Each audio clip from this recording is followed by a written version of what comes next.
మీకు తెలుసా, సమ్మక్క సారలమ్మ తల్లుల జాతర గద్దెల ప్రాంగణ అభివృద్ధిలో భాగంగా తూర్పు ఈశాన్యం ఆర్చ్ సమ్మక్క తల్లి ఆర్చిగా తీసుకోవడం జరిగింది. దీని నుండే గుడిలోకి భక్తుల ప్రవేశం ఉంటుంది. ఇందులో ఎడమవైపు పిల్లర్ సమ్మక్క తల్లి యొక్క వంశం గురించి తెలుపుతుంది. మొదటి బొమ్మ 5 పలకలు ఉంటాయి. అది సమ్మక్క తల్లి 5వ గొట్టు వారి రాజ్య సింబల్. రెండవది, పూర్వకాలంలో కోయలు ఏ వంశం చెందిన వారు, ఏ గొట్టు, గోత్రం అని గుర్తుపట్టడం కోసం నుదుటి బొట్టు పెట్టుకునే వారి త్రిశూలం పోలిన ఈ గుర్తు సమ్మక్క తల్లి వంశం నుదుటి బొట్టు. మూడవ సింబల్ 5 నిలువు గీతలు.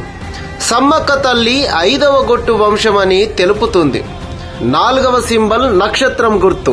సమ్మక్క తల్లి నక్షత్ర రూపంలో ఉంటుంది ఆకాశంలో అని భావిస్తారు కోయలు. స్వస్తిక్ అనేది సిద్ధపోయిన వారు పూజ విధానంలో ఉపయోగించే అతి ముఖ్యమైన సింబల్. దీనిని కుంకుమతో వేస్తారు.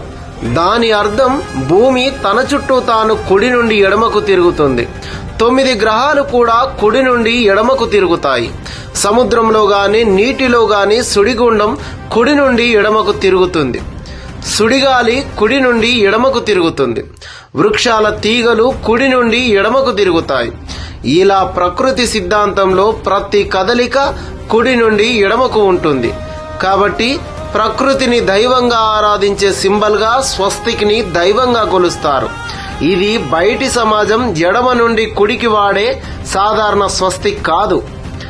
కింద ఇది ఆదివాసీల ఆలయ ప్రాంగణం అనేలా అడవి దున్న కొమ్ములు, నెమలీకలతో కోయ నృత్యం వేస్తున్న సందర్భం. ఇలా ప్రతి పిల్లర్కి ఒక చరిత్ర ఉంది. తెలంగాణ ప్రభుత్వం మేడారం మందిర నిర్మాణాన్ని ఎంతో ప్రతిష్టాత్మకంగా నిర్మిస్తుంది. దేశ చరిత్రలో ఈ ఆలయ నిర్మాణం గొప్ప కట్టడంగా నిలిచిపోనుంది.